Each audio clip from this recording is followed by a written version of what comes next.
Hey, what's going on, everybody?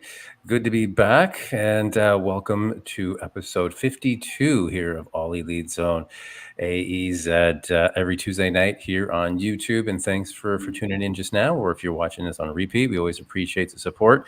Thank you very much. And once again, I am honored to have my co-host, Adam, the bearded wolf bruv. Sir, how's it going? Doing good. Great to be back. Excited to be back. So another week, another exciting news. Yeah, I feel like your beard's longer. It keeps growing crazy. Like it gets out more, and it doesn't grow down. It grows out. So I don't know. I'm working on it. Is it starting to does he have personality? Is it starting to, when you're tired, does it start to you sort of Yeah. go? Sometimes like little strands of hair like kind of shoot up, and I can see it out of the corner of my eye. So my beard does have like a mind of its own half the time. No, I get it. I mean, I try to keep mine short, so but I'm always envious. I kind of want to do what you do, but then I can't do it. I get frustrated and hair goes everywhere and it goes out of place, and I just gotta keep it short. So It's nice because I can do this with the beard or I can do this with the mustache. So it works out. I keep on. I've got this bad habit of like, I get into like twirling, the beard hair, and then before I know it, I've got like a patch because I just sat there and like almost like twisted them out. So I'm like, okay, enough with the OCD. I'm gonna be conscious under it. So, but yeah, no, it's great here for another week, and of course, another busy week in the world of professional wrestling, especially AEW, which we focus on here. So yeah, we're getting closer and closer to the big Wembley Stadium match for All In for AEW. I think it's is it the 28th? I think the 28th of Yeah, it's close. yeah. So I haven't heard the latest on ticket sales, as everyone is so hyped up. That's like seems to be like the almost number one topic to talk about these days in professional wrestling of attendance, which I don't really know why that's become such a big thing. But anyways, but yeah, no, looking forward to it. I think it's going to be a good show. Whereas we're starting to get more and more of the matches, things are starting to get a little more solidified in terms of the lineup. So, but yeah, you know what? I got to bring up first something. Actually, there's a few things to talk about this week, which I found pretty interesting. I guess the first I'll bring up is, again, I've brought up Kyle Fletcher many times, that I'm a big fan of Kyle Fletcher, and I really think he has a bright future. I think I've said that probably at least 6-7 times on this show. So anyways, just putting it out there in case he gets bigger and bigger, that we were talking about him on this show long before. But I kind of like where they've been going with him. It's interesting. He's again part of the Don Callis family, but as he's been supporting and being best friends to Will Ospreay, he's really getting over with the crowd. He's really playing the baby face well. He looks like he's really into it, and I love it that the crowd is really getting into him as well. And that's that style, as MJF, as we've heard many times, call him the wannabe Will Ospreay. And I thought, again, that was another fantastic match. And you know what? As much as I love Kyle Fletcher, and I'll let you comment on this as well. I'm sure you've got an opinion, but I don't know. Every single match that MJF has had since he's been back, there is a "this is awesome" chant to every single match he's had. And say what you want about him, he makes anybody look amazing. He's made every match, the opponents look great.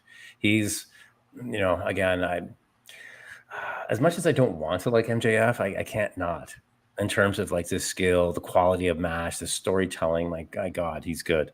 But anyways, he put on another great performance with Kyle Fletcher. Obviously, the kind of really kind of pushing the storyline, right, as being and how he's attacking him, and that's the pulling on the heartstrings as well as for the baby face of Will Ospreay, as it heats up for their match at Wembley, so just wanted before we can always kind of touch on what we think is going to happen here with the Don Callis family and Kyle Fletcher, and what are we going to see? Are we going to see some kind of turn from Don Callis?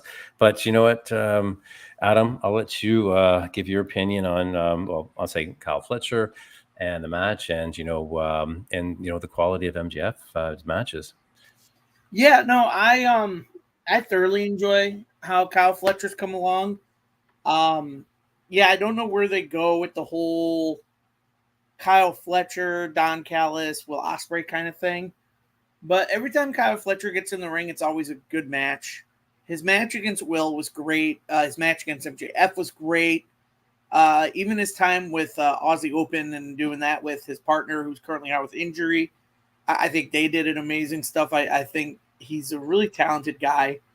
Um, but yeah, no, I'd like to see more solo work from Kyle Fletcher. I'd like to see him break off from Don Callis because you want to play him off as a face. But with Kyle Fletcher, like if you have him with Don Callis, how you supposed to push him as a face? If he's with Don Callis, the most hated man in AEW, and so I think the big push right now is to get him away from the Don Callis family. Whether this is the work with getting him partnered with Will Ospreay again and getting that Aussie Open feel again is one thing, but I do want to see him run as a face and see how he does away from the Don Callis family.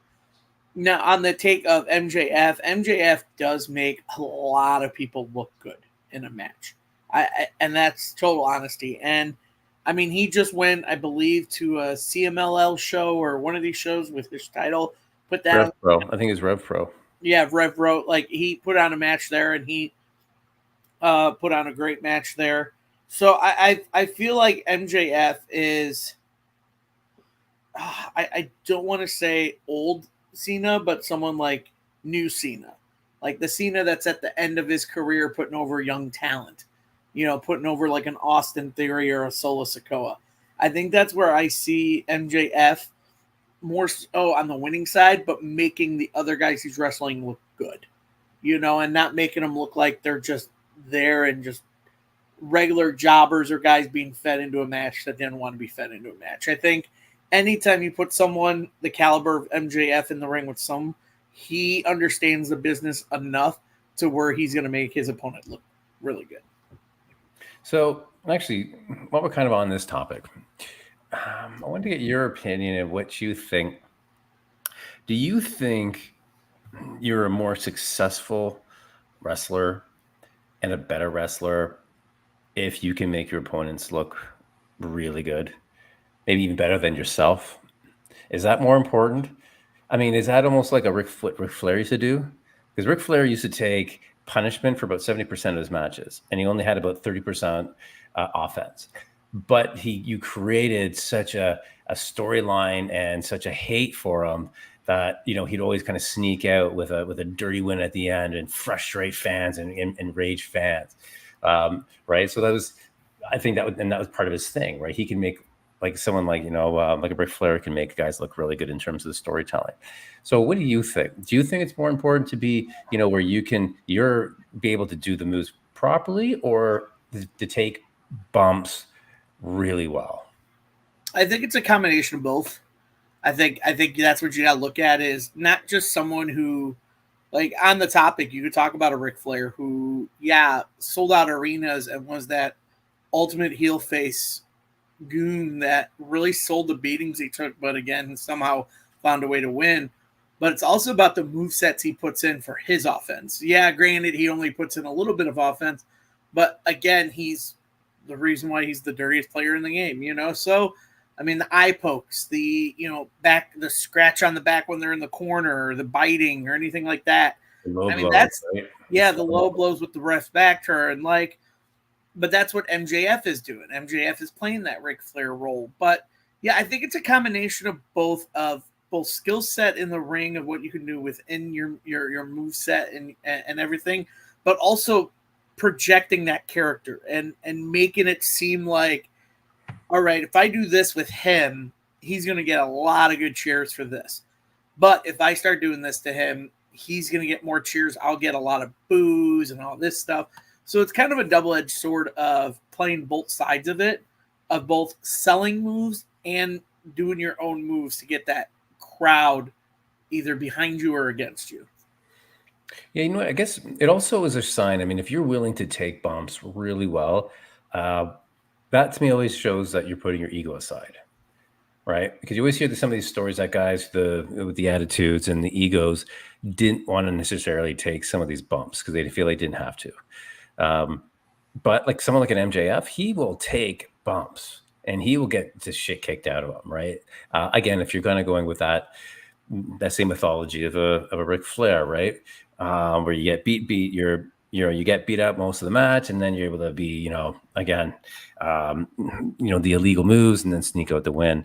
But who would you say, like, if you could pick your, like, kind of putting you on the spot here, but if you had like a top 5 of guys in AEW right now, who you'd say are the best at putting guys over, and because they're so good at putting guys over, like, I'm not talking about like the Serpenticos and stuff that are just like, development hands guys where they do a great job at that and that's their job, but meaning guys who are top guys that still, well, they're out to make themselves look good, but they'll make the other guys look just as good to sell a match and tell a story. Could you rhyme off? I mean, I know we talked about MJF. I mean, can you rhyme off and think of a few guys offhand who you think like, oh yeah, that guy can make a like a mop look good? Yeah, I can think of one right now. We just recently talked about him not too long ago, and that's Brian Danielson. I mean, I think he is one of those vets that still can go, but he can make young talent look great. I mean, you look at some of his matches he's had in, he's had matches with Daniel Garcia. He's had matches with Ricky Starks. He's had matches with MJF. He's had matches, all these young guys, and he makes them look just so solid. And so I think you gotta give credit where credit's due because he is that veteran that knows how to work with the young guys and make sure that they look really, really good in winning and losing. Someone else I could probably name off of, even though he wins a lot, is John Moxley. Moxley has a lot of good matches with a lot of young guys, and he really makes them look like a $1,000,000. And someone in that category that he makes looks good is, I mean, times when he mixed it up with Wheeler Yuta before Wheeler Yuta joined Blackpool Combat Club. And so, and I'll name off one more here, and he's a combination of both AEW and Ring of Honor, and that's Briscoe. I think Briscoe, Mark Briscoe has really done well mixing it up with young guys, both in Ring of Honor and AEW. I think someone like him, I mean, you just look at it with him mixing it up with Jack Perry. Jack Perry's young, and he made Jack Perry look like a stud in that Blood and Guts match with all those chair shots. And it just made Jack Perry look more tough, even with all those chair shots. So I think you can, those are some of the few names that reel off in my head of these vet guys in the industry that really make the young guns, even though these young guys have maybe been in the industry a while, but they're still young. I consider anyone under the age of maybe 26, 27 still a young guy in the industry. But you look at someone like a Mark Briscoe, John Moxley, Daniel Bryanson, who all are up in their high 30s, 40s, still doing this and still putting on the matches with these young guys. So, I mean, those are just a few names that ring out. I'll add a couple more names to the list. I really think Will Ospreay's good. He can really do, and Darby Allin. Like he can also, because he can turn into a rag doll, right? And for some of these, especially some of the bigger guys, but yeah, like I don't know. I was watching, in terms of like when you said like some of these older guys, really, and that's part of them giving back to the industry, right? That's the love of the sport, but they're willing to put over young guys because, again, it doesn't necessarily do any good for them, but it does something good for the future of the business, right? And so I always think it's great where, again, and that to me is what's when a guy is solid and he really loves what he does in the business and the sport, when he's willing to do that, like Jericho does it. Jericho has lost some questionable matches just to put some guys over. Action Andretti, for example, right? Because he was thinking that maybe for the betterment of AEW in the company, that maybe, hey, by putting him over, that made sense, even if it kind of hurt his own record. But at this point, they're like, look, no one's going to damage my ego right now. No one's going to damage my, my legacy so far, right? So, I mean, Jericho was good at that as well. Not so much as well because as he's starting to get a bit stiff as he's getting older. So, but it's his willingness also to put guys over, right, for the betterment of the storytelling and the show and what it means. So yeah, that's one of the things I wanted to touch on there. The Kyle Fletcher I thought was exciting. The crowd went fucking bananas for him. I love MJF's U.S. style trunks. I love it. I love the Yankee song. Basically, is playing at the end. It is when he had to win. It's great. There was a great picture of him with the titles, and he had the U.S. flag draped over half of him, which was like just a great image there. Uh, one thing I'll say this week that's really got me going, and I love, and I brought up my love, or I that the good job that AEW does on their vignettes and the storytelling and the interviews and stuff like that. I think they're by far and away much better than WWE in terms of creating those little vignettes and like the videos, kind of like how WWF used to do back in the 80s. So I don't know, and I think there's a big push here. And correct me if I'm wrong, but I really find the Outrunners are becoming super entertaining, and they're throwback to the 80s, and the quality of the vignettes that they're making that are so 80s look and feel and sound. I think it's starting to really resonate with the crowd. They're over the top, but they're just playing into it. I think they're doing a great job of personifying 80s wrestling, even with their names, their hair, like the balding on top with the long at the back, the big stashes and the cherry chest, tan skin, like and the music and everything. I don't know. Like I was watching Collision this week when they came out. There was an Outrunners chant, so I'm like, and they actually did a great match. They were fighting and they lost to FTR, which I thought was a great match. And you know what? They're looking good. I mean, I'll throw it over to you. But are you? I don't know. Are you getting as excited as I am for these guys? I do like their look. I really do. I've watched a couple of their matches in OVW. OVW has had like their live show. I keep forgetting the name of it on Thursdays. I usually try to watch it. I've got like if nobody knows, I've got like 3 like screens on my computer where I like make the small screens, and I do our podcast, and then I do the TNA live, and then I watch OVW. So like I've got everything going on Thursday. So and then I'm always posting on social media on my phone to make sure people are following. And but yeah, I've caught a couple of Outrunners matches in OVW, and I love their aesthetics.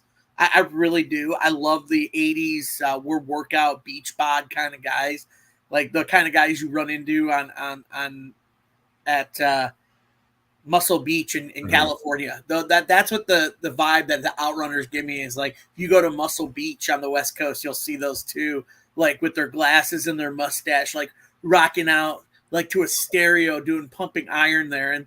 And so I do like it. I like their style. I did enjoy that match. I watched highlights of that tag match from Collision.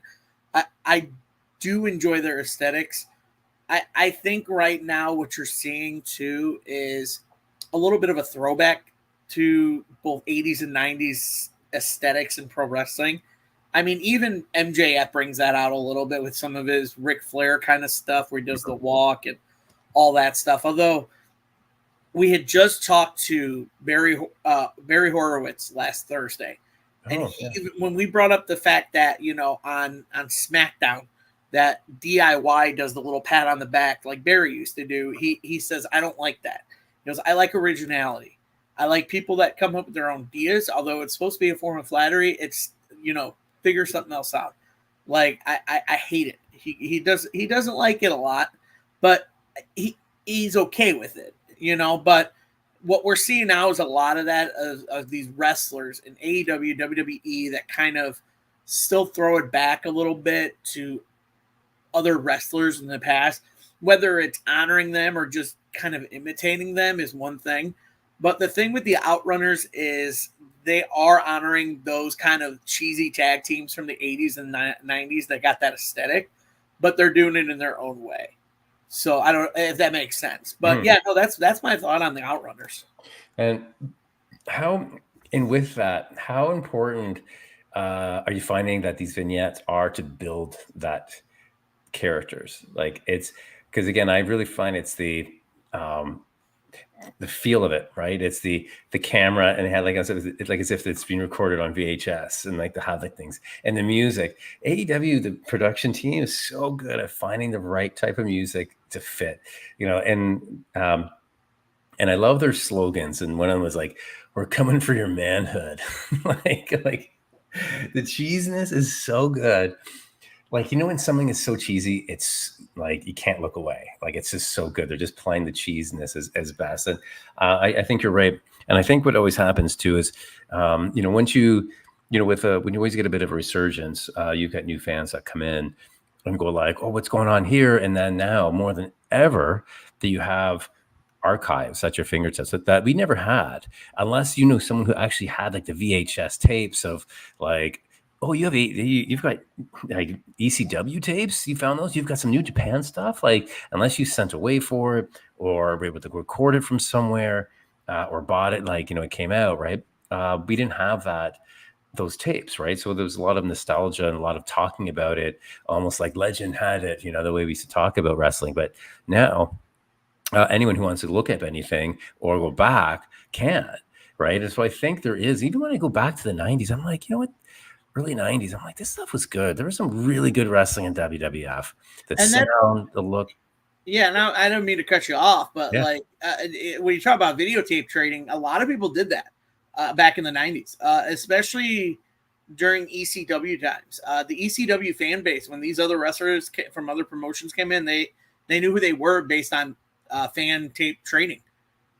Someone like a Chris Jericho, someone like a Rey Mysterio.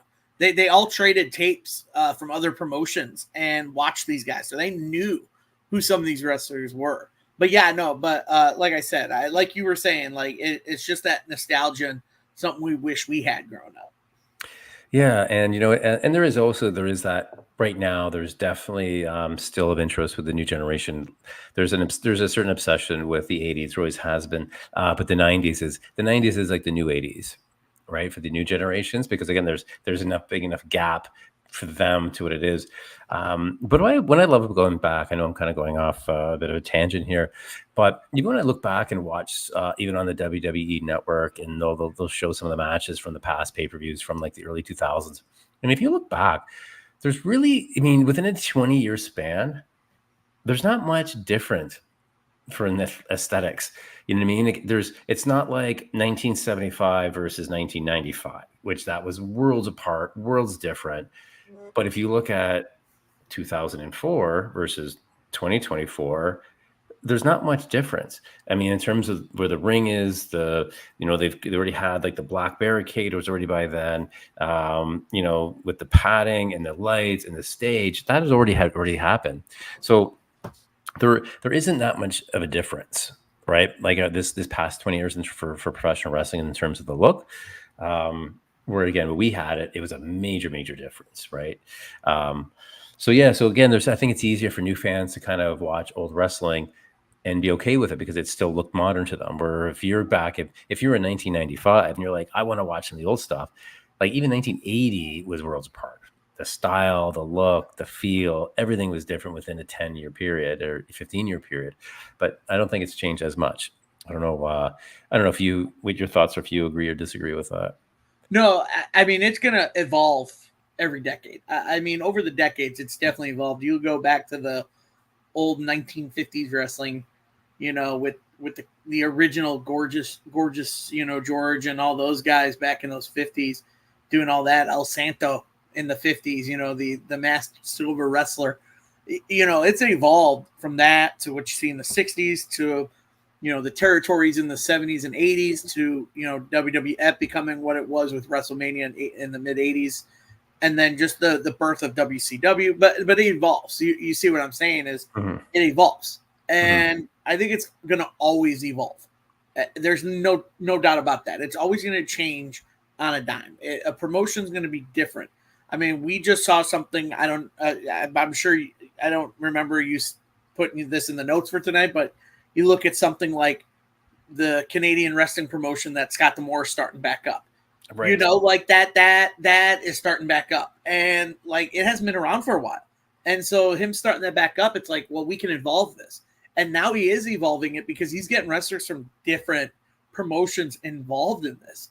Not even wrestlers that are just pro Canadian, but he's going to get American wrestlers involved in this. He's going to bring over, a New Japan guy. I guarantee you that's what he's going to do.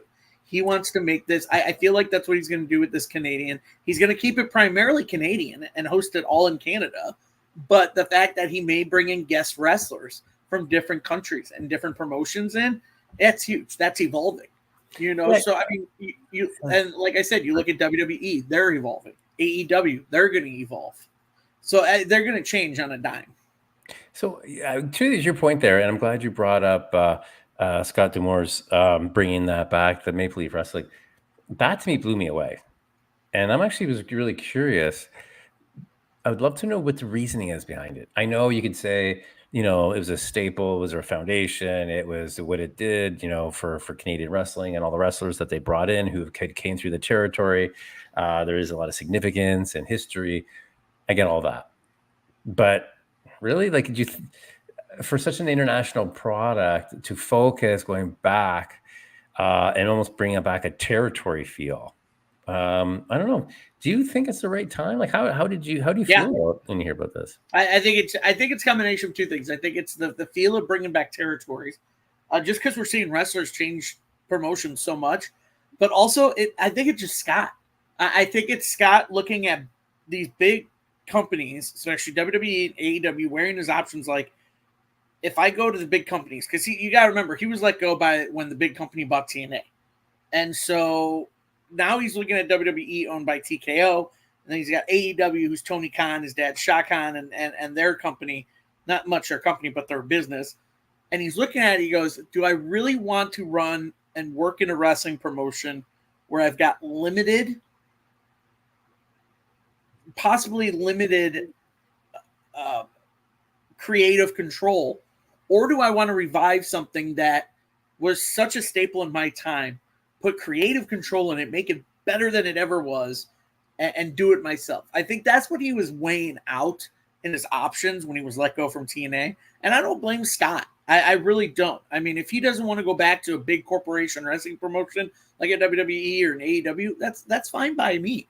I mean, as much as we would love to have him in AEW, absolutely would love to have him in creative in AEW. But again, that goes back to he won't have 100% control like he did in TNA. He had a lot of control in TNA. In fact, he had all the control in TNA, kind of like how Hunter has all the control in WWE creative.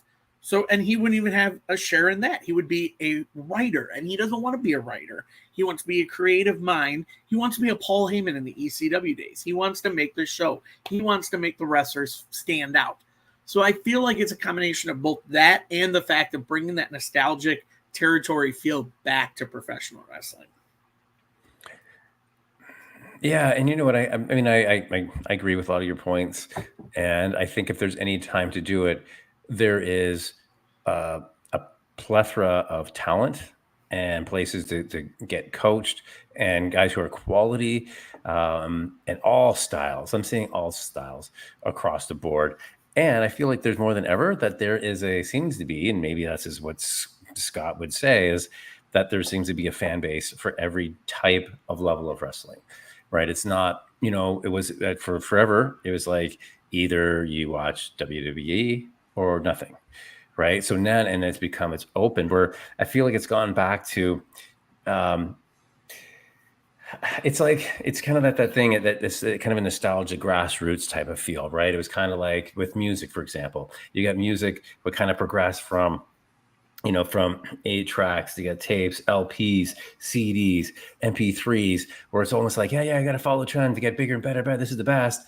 And then it's like, wait a second, I kind of want to go back. I kind of like the grittiness. I like there's something about having an album, and I want to go back to that. So there is always an audience for every type of form of entertainment, right? So and people maybe go back and go like, I don't want to spend $150 on a ticket and be in a giant, 50,000 state arena. I would rather pay $25 and I'm third row and I can actually hear the wrestlers. I can hear the slaps. There's a good intimate feel. And I think that's probably, I could see what Scott D'Amore was always really good at creating was that small intimate feel and that connection with the wrestlers. And maybe that's going to be his approach, right? And be interesting. So I know it's going to show. I don't know if they're going to have one specific home or they're going to start generating an interest in Windsor, Ontario. I think and I don't know if it's the same place where TNA had done one of their pay-per-views. I don't know if it's the same like little arena, and that's what his idea is to almost do the old school kind of Impact little shows, the mini ones in front of like 300 people. So I don't know if that's maybe what the take is. From what I've read, he's got a 2-night event coming up to return of Maple Leaf. And on one night is going to be highlighted by Raj Majah, whatever he goes by, former WWE champion Jinder Mahal is going to be part of the one show, and then Josh Alexander will be on the second night. Will be the headliner of the second night. So I mean, he's got 2-night shows already planned, I believe, in October. So I'm not sure where they're planning on hosting. I can looking up. Because I know for a fact those are the 2 shows.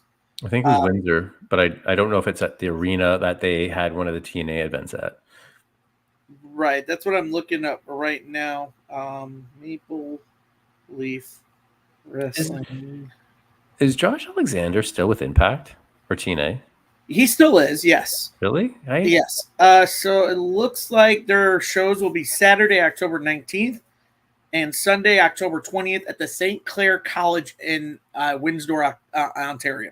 So it'll be at St. Clair College.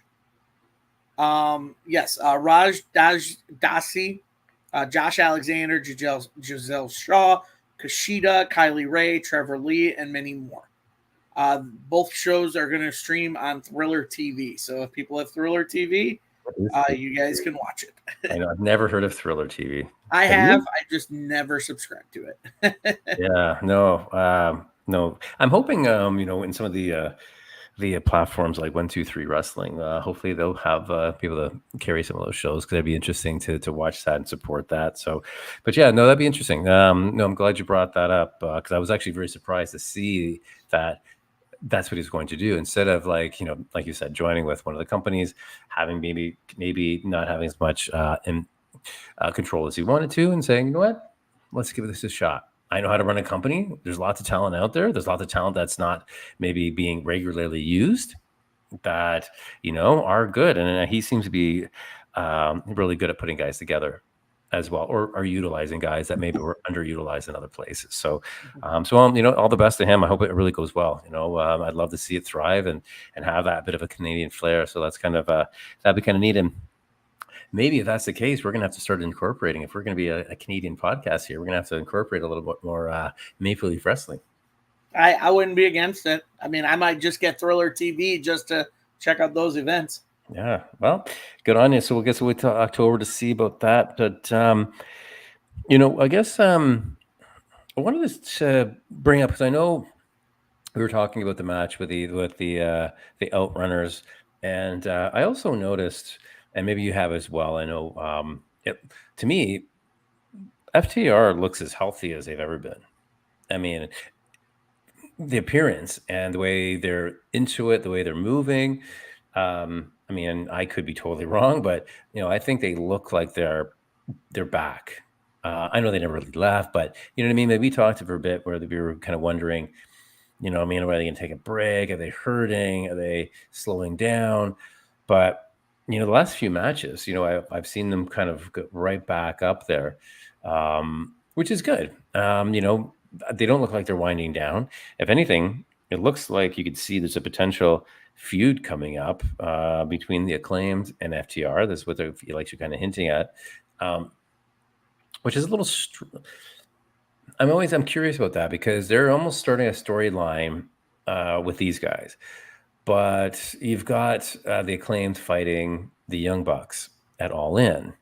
So where does FTR come in all this? Do you think they're somehow going to squeak in? They're going to make like a triple threat tag match at All In for the titles, or it's just kind of leading up to it, and maybe like it'll fight. I don't know.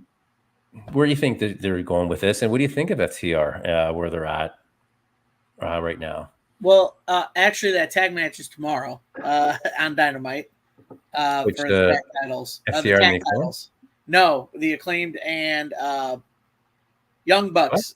Yeah, the tag titles are actually going to be on a Dynamite. They're not going to be at All In. I thought it was one of the matches for All In. No. No, they scheduled. Let me look at this because the card. Let's see. All.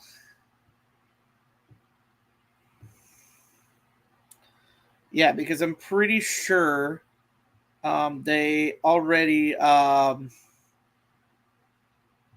they already said that they're going to do the title match on a Dynamite. I don't know if it's tomorrow or next Wednesday, but they've already said the tag title match will have Norfolk this Wednesday in Norfolk. Really? So Okay. whether that means FTR gets involved in it, don't know. Maybe Young Bucks retain and and Claim just implode and become heel again. I don't know how they're going to go that. Or maybe it's a draw and FTR comes out and while the Young Bucks and Elite are beating up the Acclaimed, then they try to help the Acclaim and the Acclaim beat up them. Like anything can go to where you might have a triple threat at All In. I mean, that's what the feel is going to be. Or you might do a part 2 of All In. Well, it'd be a part 3 or 4 between FTR and Young Bucks with the Acclaimed involved at All In because they had that match last year. But I don't know. And to answer your question about the FTR, they do look a little quicker in the ring. I think Cash Wheeler looks a lot better with a little more of a haircut, and so, but Less weird. I do like the fact, I think after Double or Nothing, they did take that time to relax, after that grueling ladder match they had with the Young Bucks. So I am kind of feeling the new FTR, but I've always loved FTR. So don't get me wrong. I've always been a fan of them. So meeting them with Elias one time was awesome. So, but I do feel like these guys, again, probably are going to finish it up in the next year or so. I mean, they did sign extensions where they may finish up with AEW. I don't see them going back to WWE. So maybe they're trying to get a last good run. Maybe that's why they look a lot slicker in the ring than on Saturday with the Outrunners. So I don't know. You never know where this goes with FTR and the Acclaimed. Yeah, it'd be interesting to see if we're going to see that. For some reason, I'm just feeling that they're going to be in the title picture for All In, maybe with all three. Because again, it's kind of like I just feel like why start a storyline with the team getting them all hot and heavy as they're fighting somebody else, right? So I just kind of feel like you said something's going to happen, and then they're going to be like, you know what, let's make it a triple threat, right? And that makes sense for a match like that. But I guess we'll see, and we'll see what happens this week. Again, I guess we're coming up. These next couple of weeks are going to be really big for storylines and build up. So I feel like every week we're getting like another match added to this, but so we'll see. But I was going to want to get your opinion on how do we feel now the way they're really emphasizing or working on Mariah May's character, and really pushing that heel character, especially right now. Now, do you think the way they built her up that people would be ready that they'd be okay, they'd be okay with her winning the belt and being a champion? This is the craziest thing because at All In you're going to have a very hot crowd with that match because you've got Timeless Tony Storm, whose character is probably some of the best work we've seen her done in a while. Fans are behind it, but then you got the glamour Mariah May, who's the homebound girl, the hometown girl, who's gonna get that fan cheer. I mean, you look at last year's All In. I mean, Saraya was supposed to be a heel, but she got the grand entrance with Queen, her family, and the crowd was behind her. And now you're going this year where Tony Storm is coming in as the face, but Mariah May's coming in as the heel, but she's the hometown. Mm. So I mean, I wouldn't be shocked if they pulled the trigger and give Mariah May the title at All In. but I also wouldn't be shocked if Timeless Tony Storms retains it. But I do feel like they are gearing up to pull the trigger on Mariah May and maybe have her step into a storyline with the returning Jamie Hayter. Just because I do believe there has been talks that Jamie Hayter has been um, backstage a lot at a couple of Dynamites, a couple of collisions with trainers, with both physicals, and also she's just been looking. Her health has gotten better, and she might be 100% to return. Mhm. But yeah, no, Mariah May's character, I think. I mean, we talk about it all the time. Is that big heel turn at the end of the Owen Hart tournament, which we thought was going to drag on, but happened in a heartbeat. I think what they've done with her character is great. I think the fact that she's meaner. She called, I can't remember if it was Excalibur or Shivani bitch on one of the shows. But she was like, "Can I go? Can I go now, bitch?" Like she. I don't know what she said, but I said it along those kind of lines. But like Right. her demeanor is like not like all like fangirl or all preppy and all jumpy. She's like more mean, and she's got a more demeanor to her. So I think I'm really behind on the glamour Mariah May, and I think AEW will pull the trigger and give her the title. Yeah, you know what? I wouldn't be surprised. That way, it kind of sets up. Then you can kind of peel away and create a different storyline, right? You can then move after this. You could have Mercedes Monet, that time versus Timeless, and create. I think that could be a good little rivalry. Not only because again, like you mentioned about if Jamie Hayter does come back, then she gets paired up right away. Potentially against Mariah May. There's a feud there. Now, where does Britt Baker fit in all this? I love I love the tag team, and I'd love to have those two kind of get back together as friends and a bit of a team. I thought they worked well together. I like Britt Baker and Jamie Hayter together. I always thought they'd be great. I was always hoping that they would have the women's tag titles, and I thought they would be a great tag team to have, even as title holders. I think they could do great. So there's a lot of talk again. As we know, there's a lot of rumors that always go on in the world of professional wrestling, especially with special events, right? As we always come up.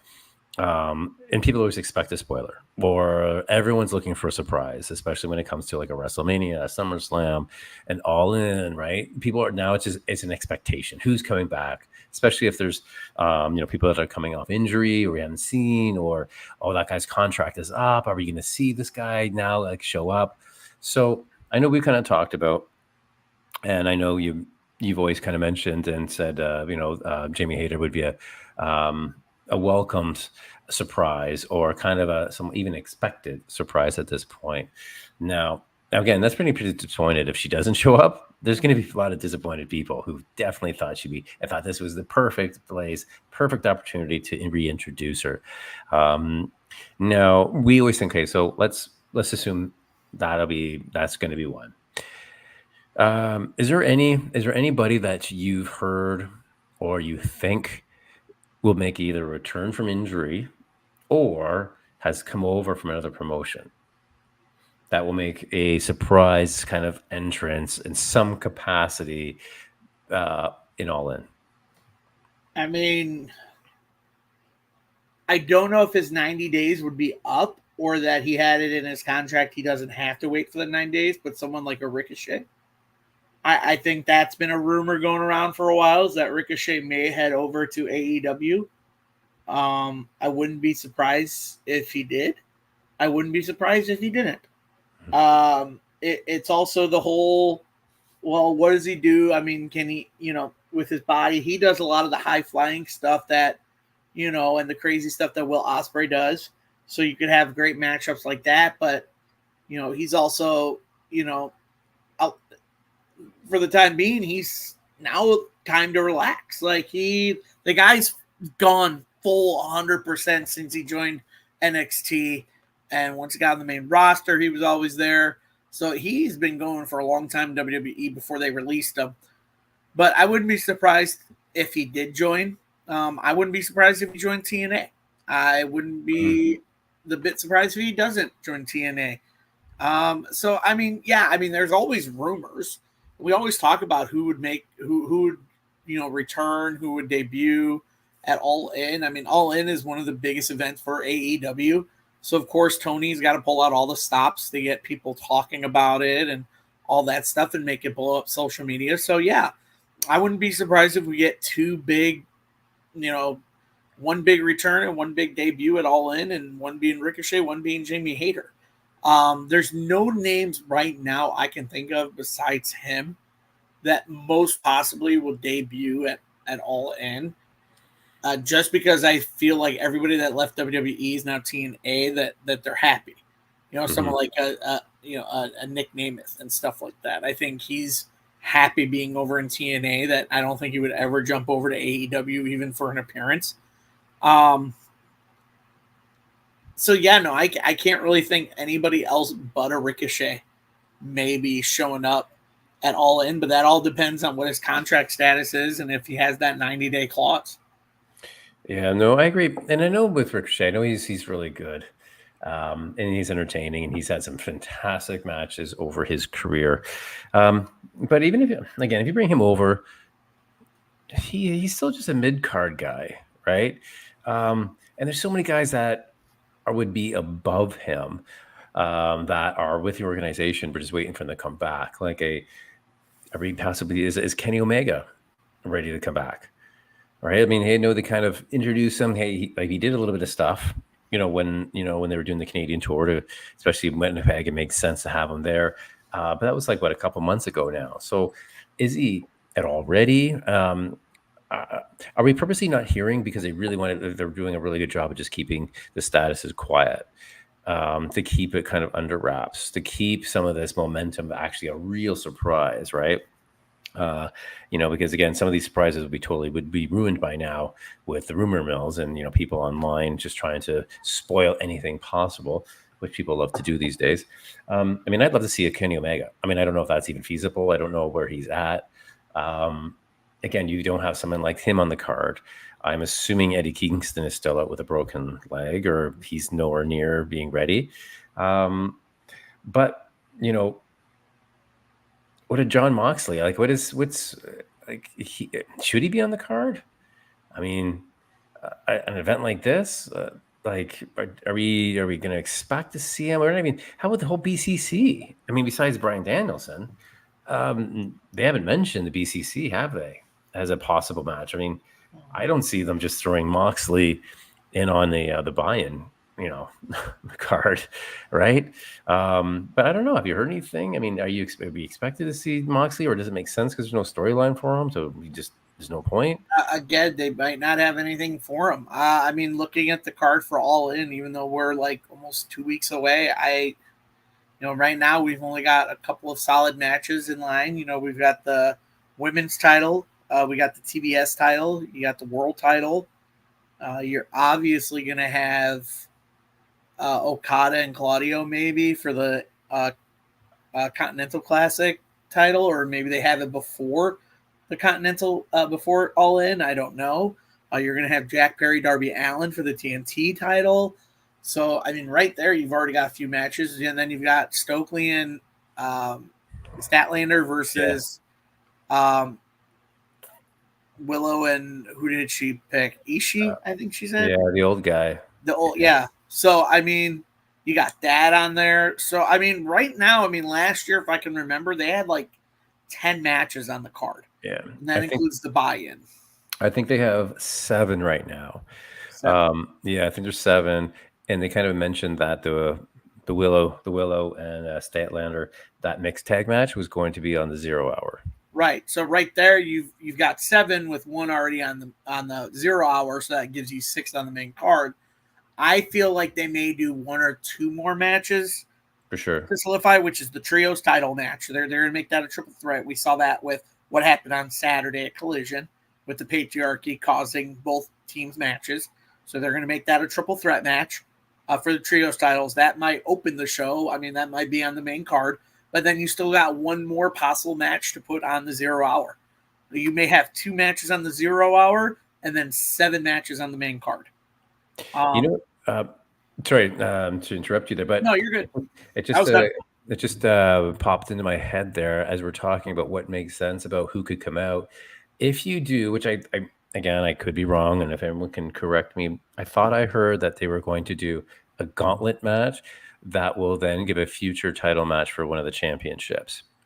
If that's the case, that's when you could definitely throw in like a Ricochet in a gauntlet Yeah, match. These guys, yeah, you could. right? You could have a bunch of guys come out and have like a way to fit in a bunch of guys into a match, all right? Especially the surprises. I mean, I think Tony, for some reason, just seems to really like Leo Rush. Like, so for some reason, I mean, I know he's talented, but so yeah, I mean, in a gauntlet match, you can have a ton of those guys because again, that was one of my favorite matches. I think this year is when Osprey won the international title. It was in that gauntlet match, which was awesome, right? So you could definitely have 6, 7 guys. Especially those matches seem to be done really well with high flyers. So if that's the case, again, you could a good way to throw in a whole bunch of guys and give them like a chance to at least be on that card. But man, there's so many guys that are like top guys that are just not on this pay-per-view so far. Yeah. You know, from the House of Blacks to like the Bang Bang Gang, you know, to Jay White, you know, there's a ton. Roderick Strong, Kyle O'Reilly. Again, if you have a gauntlet match, you can throw like 8 of these guys if you wanted to into a match like this. So I think that we're going to see something like that. There's going to be some, I think there's going to be some kind of battle royal. I bet on the 0 hour. Again, a good way to just put as many guys in there as possible, right? So you have a ton of guys being part of the show.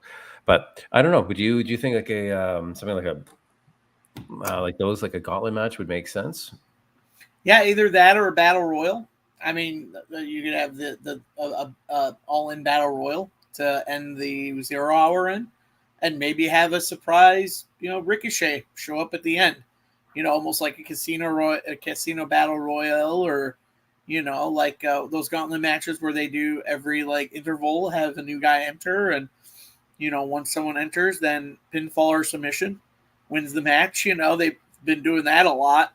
So yeah, I think that's the only other way you'll get all these names on the show, because on the main card, I think you can get away with 7 matches on the main card that can go 20 to 30 minutes, and you'd still be done by like 11 o'clock. You wouldn't go till midnight, like a lot of people have been saying is still a little too late. And you still get a good show out of it.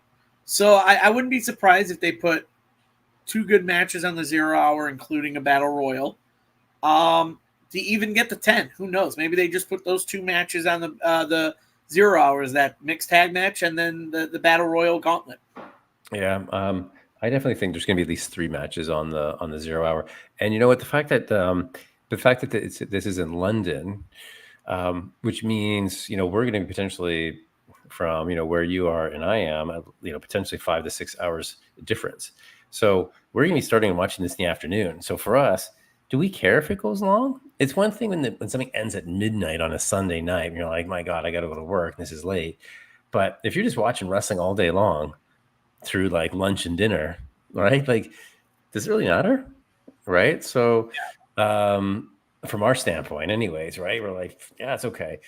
So who knows? They might, because you've got the time difference, that they might go a little longer because you're not running into like, getting into like 11:30 midnight, in North America.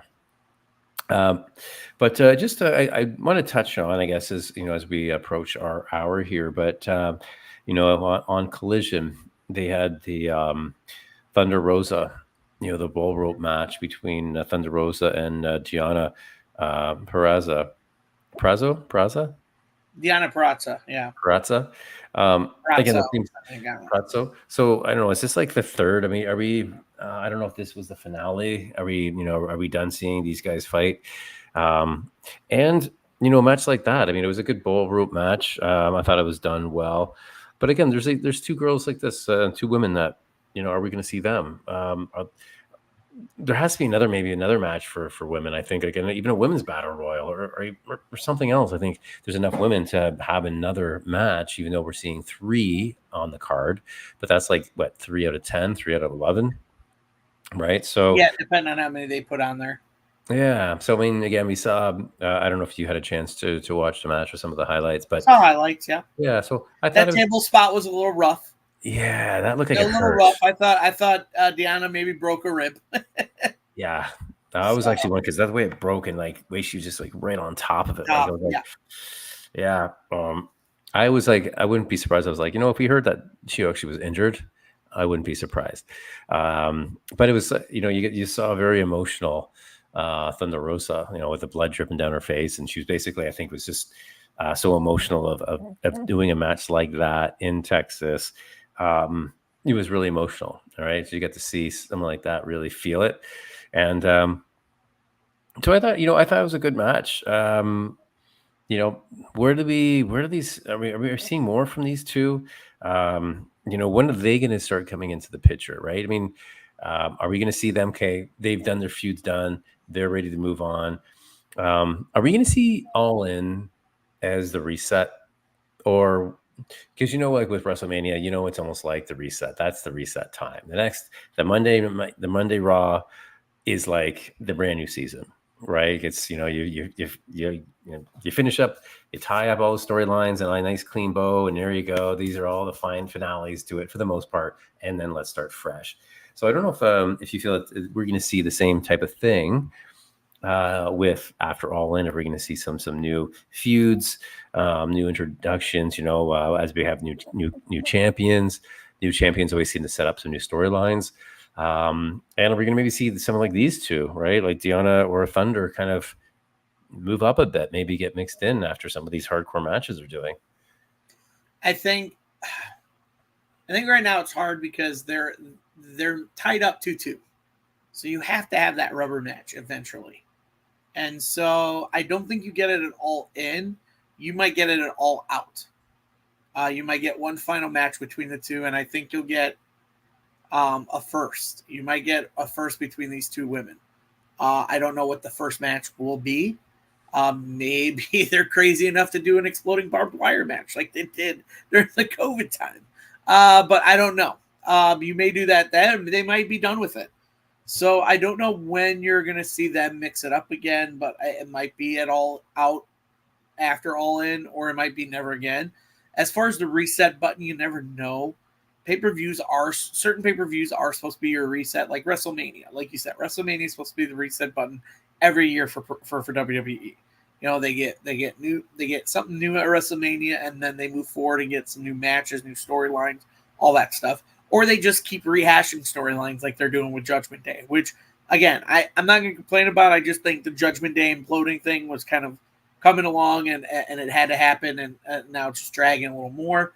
But I digress. But yes, All In should be that pay-per-view. If you're doing it, in the biggest show of the year, that's your WrestleMania, basically. That's where you need to reset everything. That's where you need to set everything up for new stories or, continuation stories for it to All Out, just to tie that up too, because you got those two pay-per-views back to back to where you can tie up the loose ends and everything like that. So yeah, around this time is where they should start new storylines and new feuds. Mm-hmm. What if it just as you were talking there about the mentioning about those two being tied up 2-2, and what we're going to see as a finale match? Kind of just popped into my head is it's kind of like how Cesaro and Sheamus, they fought and fought and fought until like they became friends and then became a really good tag team because they knew each other like the back of their hands, and they're like, you know what, I respect you enough. Yeah, you can go toe to toe. That I think, again, we're going to bring up, and I know it's going to happen at some point, and hopefully sooner than later, that have the women's tag titles. But I think, again, if they're going to start bringing some women up and incorporating them and more women, I mean, I'd love to see like Deanna and Thunder Rosa as a team after they've kind of beat the shit out of each other for so long. That it kind of makes sense. So you know what? Like there's a mutual respect that comes from that, and because they know each other can go hard. Again, on that same token, I'd love to see a Britt Baker and Jamie Hayter tag, right? I think there's so many potentials there.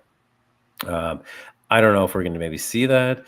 I'm still hopeful, but I haven't even heard any rumors. I haven't heard zero if there's like things are coming along in terms of the women's division, in terms of the tags. Who knows?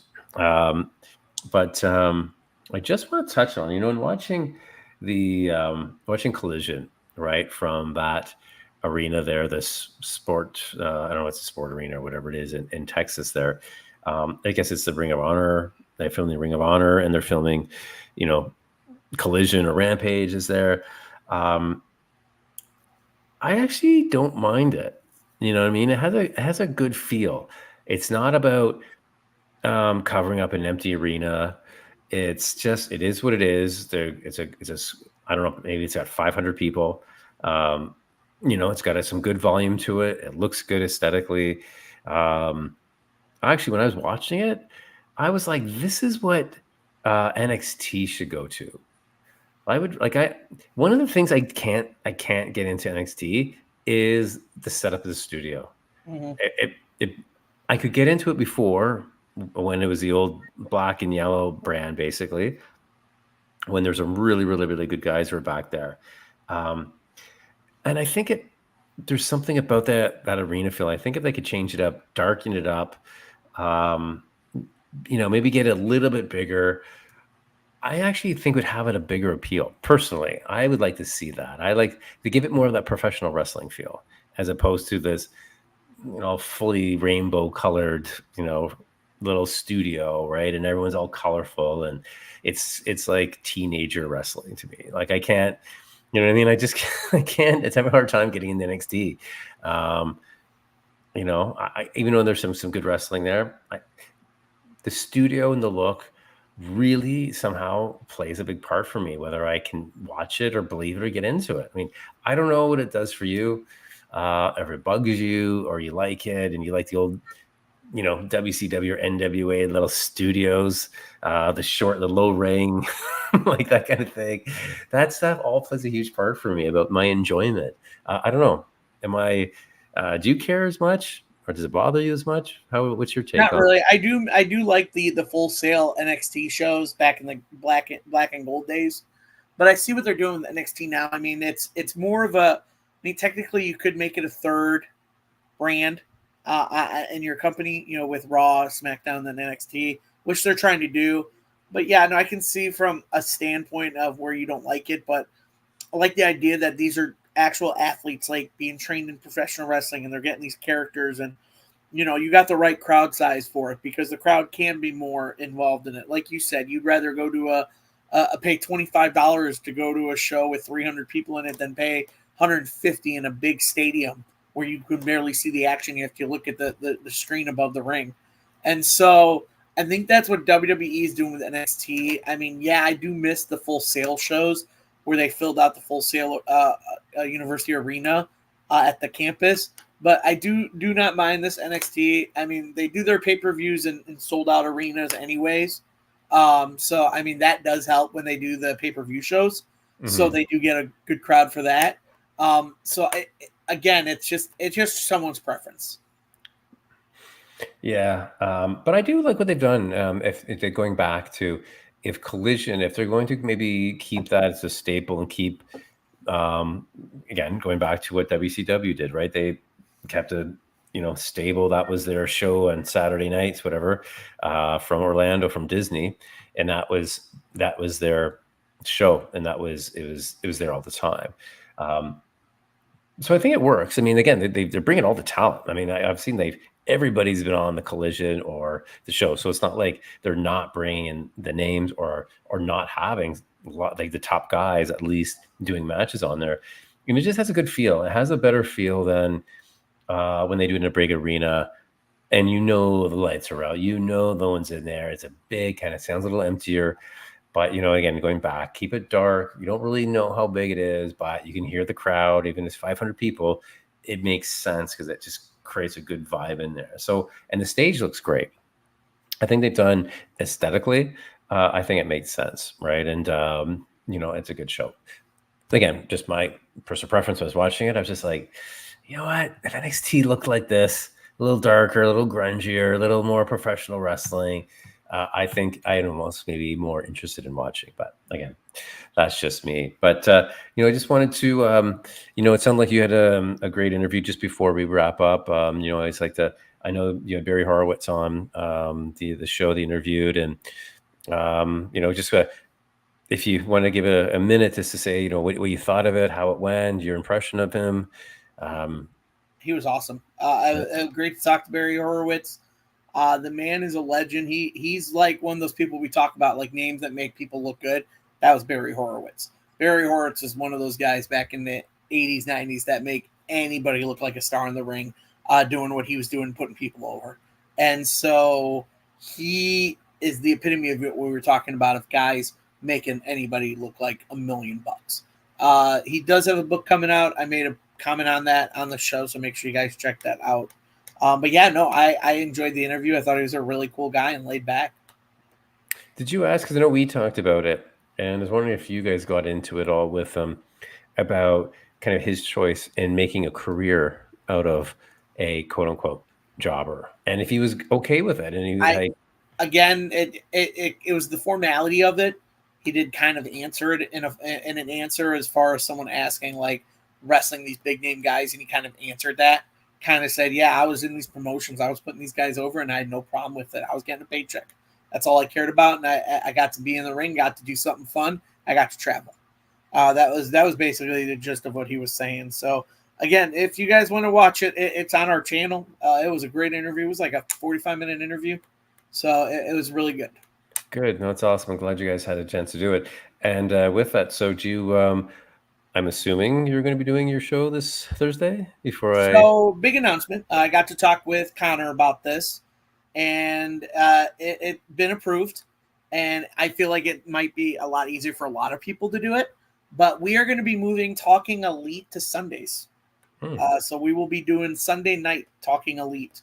I feel like it's easier. It's a weekend night where people are home. People are just going to be at home relaxing because they got to work the next day. So it's very hard. And also just during the week, it's very hard to get people on. They've been working all day. They don't want to do anything else. They just, want to relax. And, you know what I mean? So we're going to do it on a Sunday. So we're going to keep it the same time, 7 o'clock. So maybe change it every now and then. We don't know. I'll let you guys know. But for now, we're going to be doing it live on Sundays. So everybody's invited to join. So I'm very excited for it. So that's only because my schedule changed. I start my new schedule tomorrow night. I work nights now, Wednesday through Saturday. So I will be working 7 p.m. to 5:30 a.m. My time. So that's fun. Well, good luck with that. That's just something I have never been able to do. It's a promotion. So, I mean, I had to. I make more money with it now. So it's. Oh, hey, if that could work for you and for the time being and make a little extra cash, then go for it, and good luck with that. At least you still be able to get your show in on a weekly basis, so which is good. But no, that's great. And as we wrap up here for the week, exciting. There's a lot of exciting stuff still going on. We'll find out a lot more tomorrow about the storylines. Potentially a new match is added, so we'll have something to talk about for next week. But again, it's been a pleasure, Adam. Love talking every week with you. Whether I don't mind, we're so used to just the two of us. But if we have some guests, then perfect. That's always welcome. But never a moment of a quiet moment with us. We can just keep on talking about wrestling. So, which is great. It's a sport that we love and that we're passionate about. And so it's great. So again, thanks for tuning in, everybody. Every Tuesday night here on YouTube. Please like and subscribe and tell all your family and friends to check us out. We really appreciate it. And again, if anyone ever wants to let a comment, we'll always read the comment and address it. So we always appreciate that. So thanks very much for the support, and we'll do it again next week. And we'll see you next Tuesday. And have a